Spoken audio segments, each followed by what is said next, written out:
You and Charlize Theron tore up the screen in Monster. No. What was the experience like for you? Because it was wrenching for the audience. As Monster goes, this was a real person.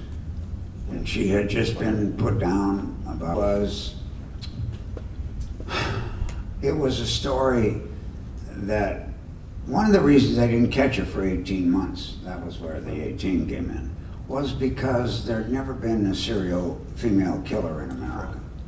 And she was the first one, except for, as she said, when Patty Jenkins called her up, just said, I'm sending you a script. And she couldn't talk to her. She sent her a script, and then she got a call with Aileen Wuornos that she could call her about the script.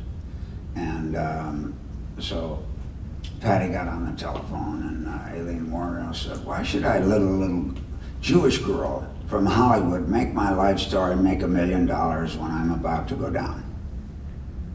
And Patty Jenkins, whose dad had tested the F-84 jet as a kid, that's why she lived in Topeka when she was real little, and he died in a crash. And she said, well, there's, Aileen Wuornos didn't care about that at all. She said, yeah, well, anything else, anything else. And Patty said, well, I've never done anything great. I mean, the only thing big that ever happened to me is my freshman year in high school, Cyndi Lauper was president of my senior class. Aileen Wuornos says, do my movie. And in doing the movie, you found out that this was a story that had to be told. And Why?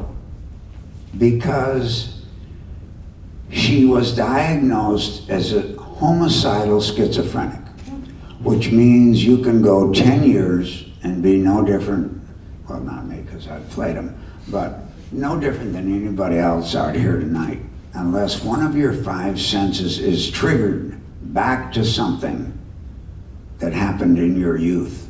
Then they will kill everyone in the room, not just the sense that they hear. And Patty said to her on the telephone, well, how's it going? She says, how's it going? Jeb Bush is governor of the state. How do you think it's gonna go? I'm not gonna be here when the movie comes out. So when the little girl testified, all she had to do was walk into the courtroom, and she was a Calvinist from northern Michigan, which is a very strict kind of Christian religion that was really bad. And she didn't want to, go to court, be in the court, do anything. All they wanted to do was just point her out. Just come in the court. And she was a basket case. She was sobbing, and they said, you'll either do it or you're an accessory to 7 homicides, because they lived together. So she said, okay. She didn't say okay, so they dragged her literally to the court. They put her in a witness chair, and they couldn't touch her after that. Took her 7 minutes before she could even raise her hand after they asked her to just point out, this is a judge. And she finally pointed her hand at her and doomed her finally.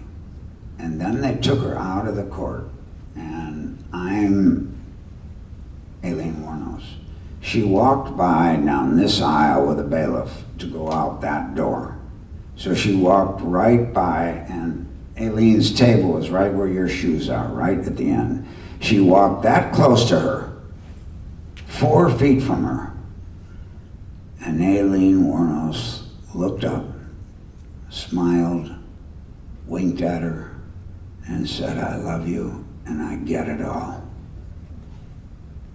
That's why we did the movie. That's why I did it, because here's a woman who was aware of what she did, who did all of this kind of heinous stuff, and yet no one was interested in her story. Well, her story was, when she was 12, her uncle and her father were regular sex partners with her, and that wasn't cool. And then the mother didn't believe her, so they threw her on the street when she was 12 years old, and she went to Miami and started a life like that. And that's what gets me about stories.